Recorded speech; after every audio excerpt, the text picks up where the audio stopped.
Today's episode is brought to you by Abby Connect. Are you a firm owner that loves those loyal clients who help you drive growth of your top line revenue? Well, steady growth comes with great customer experiences that start from that very first phone call. And by the way, do you use voicemail? Because if you do, 85% of callers who actually reach your voicemail will hang up or get frustrated. So first impressions set the tone for the kind of service that you want to provide. And Abby Connect is here to improve your customer service while saving you time and money. You get to offload those incoming phone calls that distract you to friendly, knowledgeable receptionists who you can hear smiling through the phone. If you want to get a free trial and try it out, we have a special offer for you over at abbyconnect.com. And make sure to mention the Abundant Accountant podcast when you set up your trial. So grow your firm with your own professional, reliable, personable receptionist team from Abby Connect. Once again, get your complimentary trial with a very special offer over at abbyconnect.com and mention the Abundant Accountant podcast. Now, let's get into the episode. Welcome to the Abundant Accountant podcast, where all accountants come to learn all the ways to grow your firm. And when you're in doubt, I am here to help you out. So if you're ready to learn and ready to grow your firm, then you're in the right place to sharpen your skills and increase your revenue.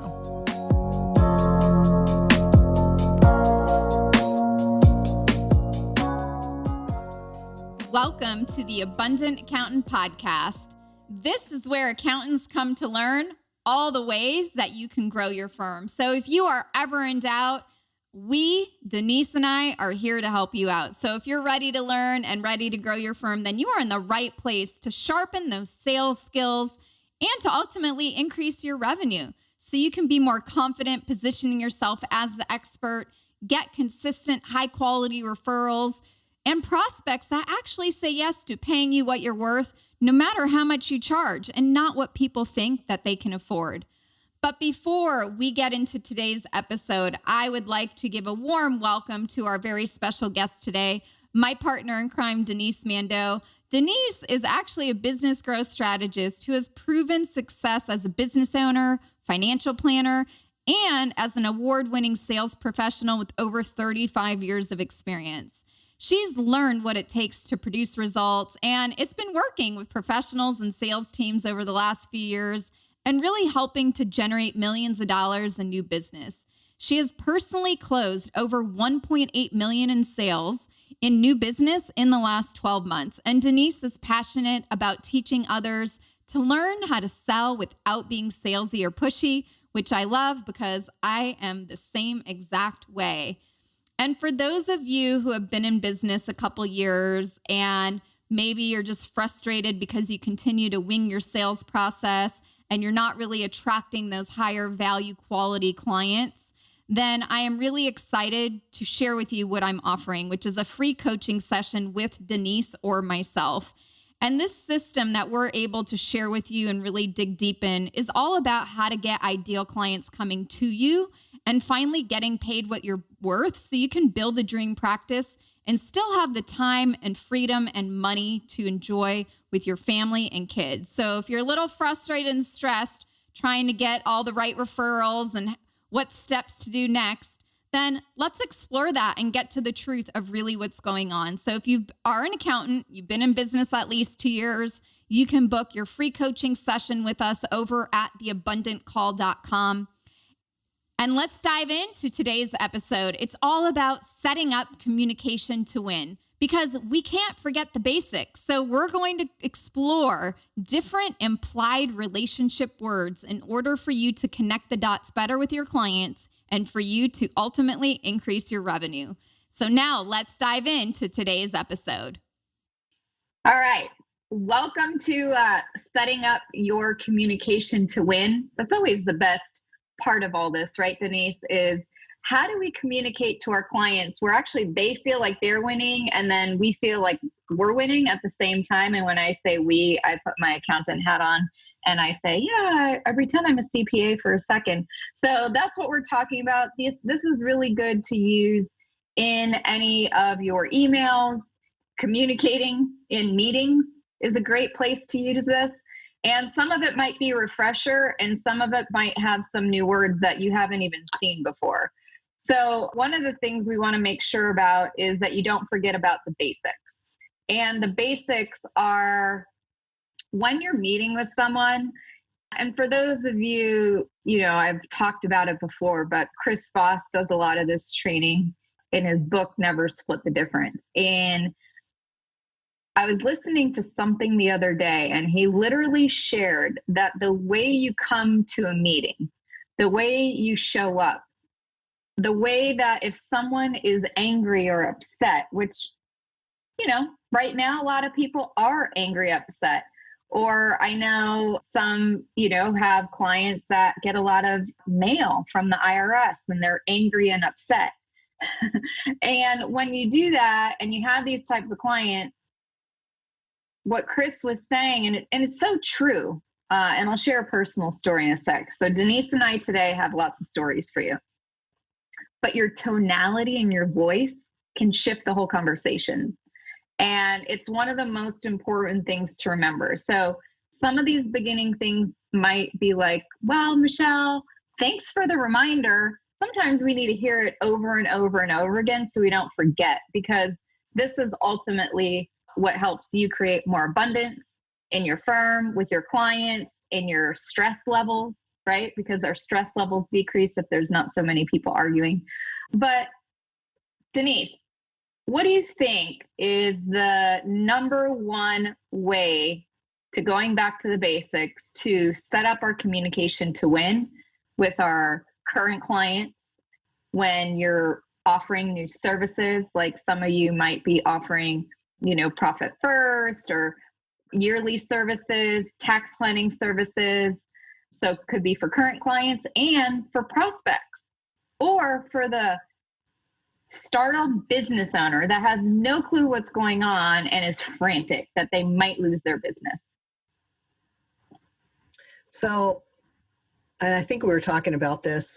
I think the number one thing that we all need to be mindful of is people just want to be heard, right? Yeah. They want to be acknowledged. They want to be heard. They want to know that you understand what they're dealing with, what they're feeling right now. Yeah. And for everyone here listening, I always use the 80-20 rule. I mean, maybe even go 90-10 right now. If you're listening 90% of the time, you're only talking 10. In addition to that, a little bonus tip for you: if you want to talk and you have something to say, we can ask permission. So you could ask the client, I've had some thoughts around this. Would it be okay if I share what I've been thinking? And asking permission to talk is going to help you win in that scenario, because now they've allowed you to talk. So if you go more into the 80-20 or 70-30, well, they'll remember that you gave them the permission in order to do so. So think about asking permission right now, and also taking responsibility. And taking responsibility, I'm going to share with you like this. I don't know who I was talking to, but we'll just call him James. And James just got the voice was getting louder and just seemed really, really frustrated. I know it had nothing to do with me, but guess what? A lot of the stuff, you all might think that sometimes you're a therapist at times, right? How many of you think sometimes that you're a therapist and that your clients are talking to you and you're like, I swear these people should just go to therapy. I swear I'm their tax expert, their tax advisor. I'm going to get them out of problems with the IRS. I'm going to help save them a bunch of money. Why are they bringing this issue to me? So anyway, you can also take responsibility, even if it's not correct, but it might be. Maybe you said something and didn't even realize you hurt their feelings or set them off, right? Press their button. But Denise, I did this and I said, I just want to say I'm really sorry if I made you upset. Taking responsibility, even if you didn't do it, what it does is it helps put someone at ease. And in order to have communication to win, we have to make sure that other people can hear us. So if you're sitting down with a prospect, right, Denise, you're there, you're with your new prospect, and they're all fired up, well, they can't hear you. They might pretend they can hear you. And, this has happened a lot. So sometimes it's like, you know what, I'm sorry. I think maybe I really upset you, and take responsibility for it. So that goes back to what we talked about, the basics before, really acknowledging and mirroring back. So just so I'm clear, what I'm hearing you say is that you're really frustrated, or you're really angry, and you're not feeling, about X, Y, and Z, right? Did I get that right? Yeah. Yes. Just really, like letting them know that, hey, listen, you're listening. And Andrea put it in the chat box, caring, concern, and compassion, right? And that's really, again, like coming from that place, and that place of being is really powerful, and it's all part of rapport, right? Yeah. So one of the things that we've talked about probably a long time ago, but I want to bring this to the surface to refresh your memories for the setting up communication to win with your clients, are using implied relationship words. And you might be thinking, well, what does that mean? So some examples of this are that these are words that you imply you already have the relationship and the trust built with someone. So we're past the building rapport phase and stuff. And we're really either emailing back and forth, or in a meeting with a client, and you're about to share with them how you can help fix or solve one of their problems, but you're really in this together, and that together you will win. And some of these words here will help you just do that. So Denise and I will break down some of these words, but here's an example of what I'm talking about. And as you're listening, think about what are some of the implied words that are being used. So as we explore solutions together for your business, I invite you to share what your biggest challenges have been. And as we discover those, I just ask that you promise to share whatever questions that you may come up with, so it can help me recognize that I'm here to help you. Okay? So Denise, the first word that you heard today, even though we put this together, is what? Yeah. Explore, right? Yeah. We and explore. Explore. So explore is a great word to use when communicating to clients. It doesn't say that I'm going to guarantee I'm going to work with you, because I have heard literally in the last week, a handful of you who I work with, in the Sales Master Momentum, or even just random emails I get from people, that I turned away a client. So if you use the word explore when you're communicating to your clients, that goes to show that, you're interviewing them as much as they are interviewing you. Okay? Denise, anything else on explore before we go to the next word? It's a great word. It's kind of like, even, as we explore, it's implying like we're in this together, right? We're exploring together. People like to explore. It's a collaboration. Yeah. And for those of you, who hate the word sales, I know no one likes that word. I wonder why. Well, anyway, we're not going to go there today. As you say, if we explore, it's a collaboration. And the reason it's implied is that it's also, hey, it might not be a good fit, right? So it implies that meaning at the same time. Solutions together is a great word. That's more of an obvious one that you probably use more often. So together, you say, instead of we can see if we could work together, right? Or in the beginning of a conversation, you might say, today we'll go over what I found, and if I think we're a good fit to work together in your business, you could say we could explore what that might look like. Ooh, right?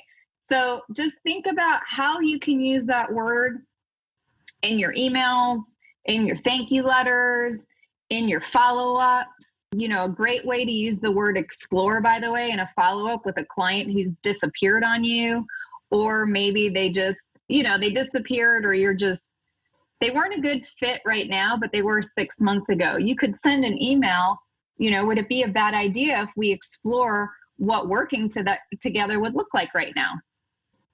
That'd be another way you could use it. Denise, go for it. The next one. We love this word, invite. We use this all the time. Invite is a very powerful implied relationship word. Yeah, you don't invite people that you don't like. Right.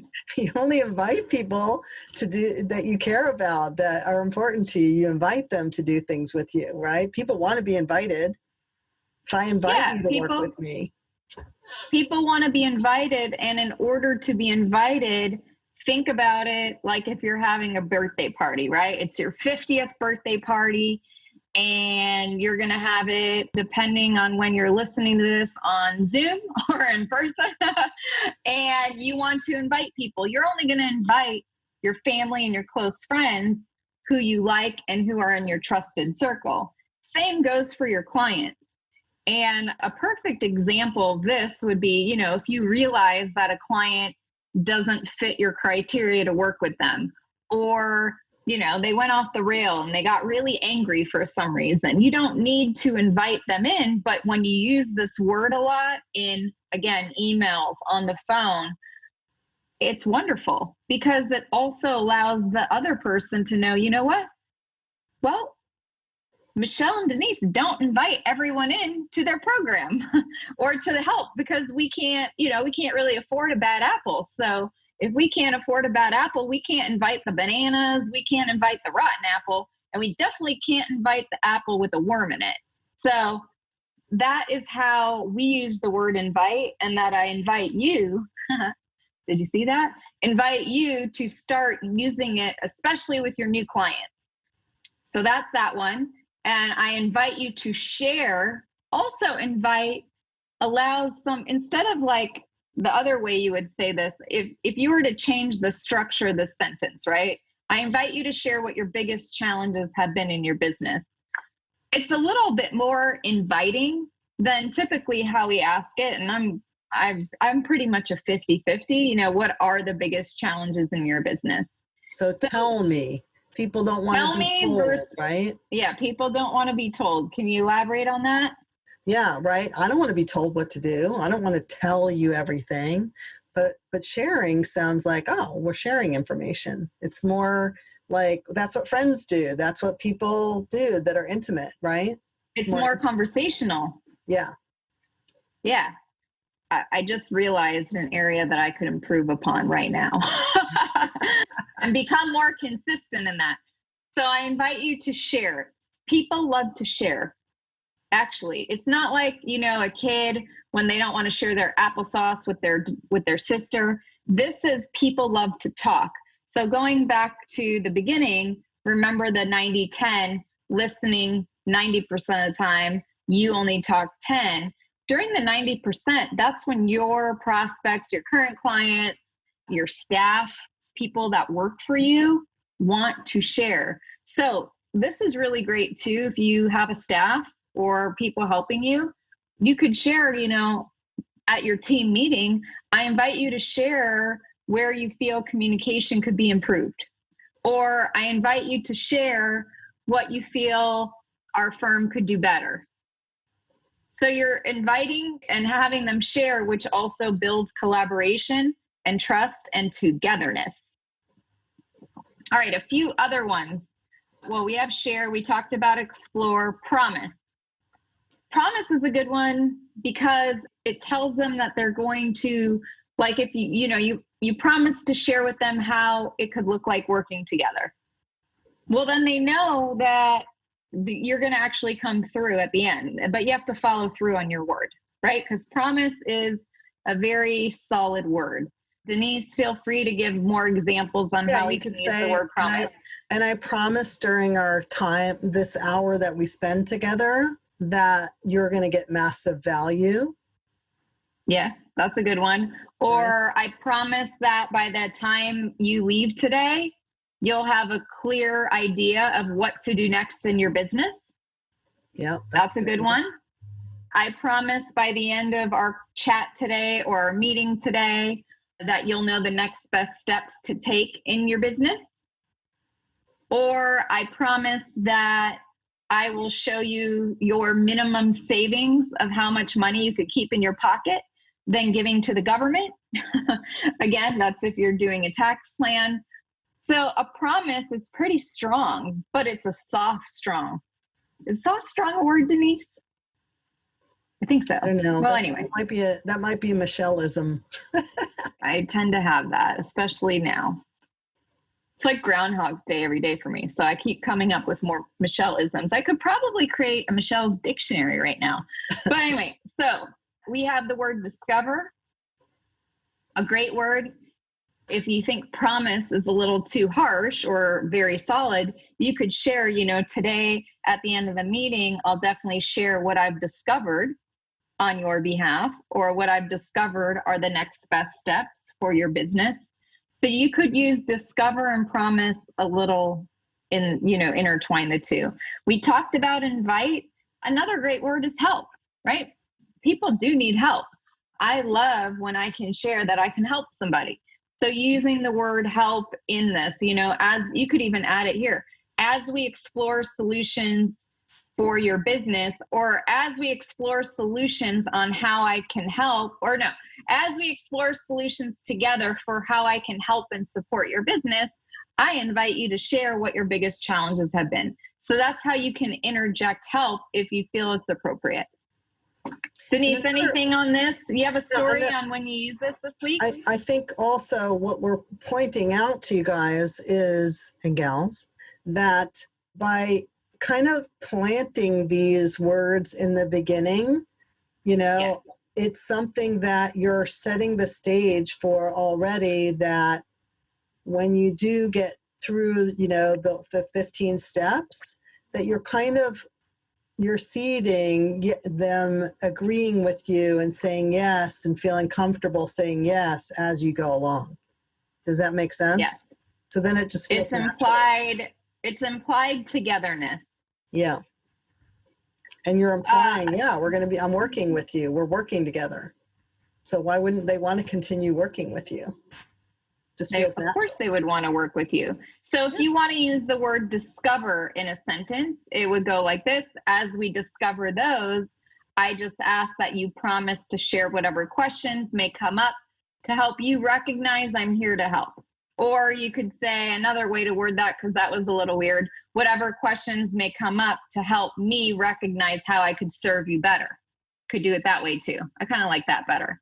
So these are a few ways to use these words. I invite you to share these in your future communication via email, phone, text messages to your clients. You could practice it with your family. You could practice it with your significant other. I'd love to explore having dinner together tonight, and I invite you to share with me if you object or not. You can play along with these and try them at home. So those were some of our ways to make sure to set up your communication to win, because to be honest, the communication is the foundation to any increased revenue, to any sale, to any abundance in the firm, and really being able to serve your clients at a higher level. So they're fun words. You might have heard them before. You might not have. It's been a while if you did. So it's always good to bring it to a refresher, especially in this time that we're in. It's even more. Denise, I know you said you were going to share some story. What was that? We were talking the other day about that I got on a call. How many of you here have had a meeting, even maybe recently, where all of a sudden the conversation got away from you and the person was just going on and on and on and on and talking? You're like thinking in your head, I don't know where this is going. Any of you guys? It happens to everybody here listening. Yes. Yeah. Yeah. And you're like, how do I reel them in? Like you're on a fishing line and the fishing line just got so far out in the lake and you're trying to reel it back in, and it's so difficult.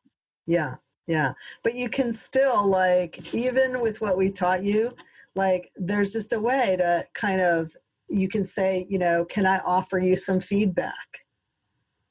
Like, yeah, or you could even say, do I have your permission? Yeah, I like that. Permission, when, again, like implied, do I have your permission to, interrupt you if I feel we're going off track here? So because there's, I know the information I need to really discover together how we can really support and help you. Yeah, or discover and explore. I actually had to use this. But I had a woman. Yeah, I had a woman like that, right? She just was going on and on, lovely lady. And I was like, I don't know where this is going, because I'm thinking there's a story here, but you're waiting for, okay, where are we going, right? And yeah, where are we going? I just really listened and reflected back to her. And then, like we've taught all of you guys to do, I just listened and I pulled out the key points that I heard her say and I reflected back. And she just, all of a sudden, she just stopped and she's like, well, so how can I work with you? And what forms of payment do you accept? I was like, what? Yeah, it does happen. Yeah. And some of you might be thinking, what's the point? Can you just get to the point? I have no idea what you're saying. And if that's the thought that comes in your head, then, just ask permission to interrupt. You know what? I'm really sorry, but is it okay if I give you my thoughts and interrupt? I would love to get back on track so we can explore and discover together how I can help you. And I invite you to share your feedback and questions with me so we can really move forward in this conversation, because I think we're just a little off track. Something like that, right? I think I used 4 or 5 of those words in one sentence. So if you have any questions, feel free to send an email, and you all know the email, hello@thepitchqueen.com, and use these. Let's see how we can discover, promise, explore, share our stories, and invite more people in together so we can all help each other. I think I used them all in that sentence. Go for it, Denise, your turn. Try to use all the words in one sentence. Oh my gosh, you put me on the spot here. So you hate when I put you on the spot, but that's okay.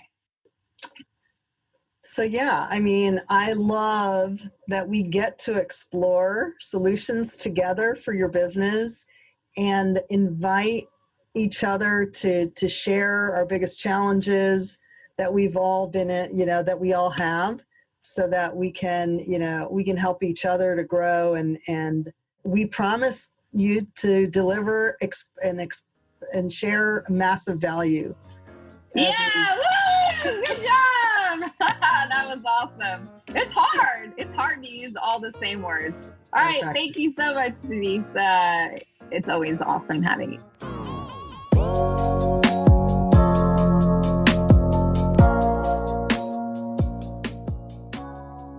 Thank you all so much for joining Denise and I today on our topic of setting up communication to win and really not derailing from the basics. Smiling is 70 to 80%. Putting yourself in your client's shoes and really listening more is literally everything that I talk about all the time. And I know it sounds so easy, but it is actually really hard. I have a gallon of water at my desk all the time. And my homework to you is, how can you use some of these implied relationship words today in your emails to your clients? We did a fun game on how do you use all 7 words in one sentence. And I invite you to take on that challenge. How can you use the implied relationship words that you heard today, such as share, explore, promise, discover, invite, help, and together, all in one sentence? And share it with me. You can forward it to my email address at hello@thepitchqueen.com. It is always an honor to be here with you. Again, for those of you that have been in business at least 2 years and you're really frustrated and stressed trying to get the right referrals, you feel like you have no control over who you're working with and you're winging it all the time and don't have a process that you're following, we would love to talk to you so you can build the dream practice, work less, and still have the time, freedom, and the money to enjoy it with your family and your kids. And really, it's not your fault because no one's training on this, but we can really explore together. Hey, I can use all my words for you right now, and I'll give you an example. So if you've been in business 2 years, let's explore, and I will share, and I promise that it will be a very well worth hour together discovering how I could possibly help you and what the possibilities of us working together are. And if so, I will invite you into our next 8-week sales mastery training that Denise and I have starting in the next few weeks. So if that's you, head on over to theabundantcall.com if you would like to explore, discover together what opportunities there are. And I promise it will be a great investment of your time. And I will share and invite anyone who I believe I can support and help over at theabundantcall.com. Thank you all so much for joining us here on another episode of the Abundant Accountant Podcast. It's always so fun to be here with you. And if you believe that first impressions set the tone for any kind of service that you provide, then Abby Connect is here to improve your customer service while saving you time and money. So contact abbyconnect.com to offload your incoming calls to a friendly, knowledgeable receptionist who you can actually hear them smiling through the phone. You will get a special offer if you mention the Abundant Accountant Podcast, and you'll get a free trial with a special offer over at abbyconnect.com. So thank you all so much for joining, and have a beautiful day.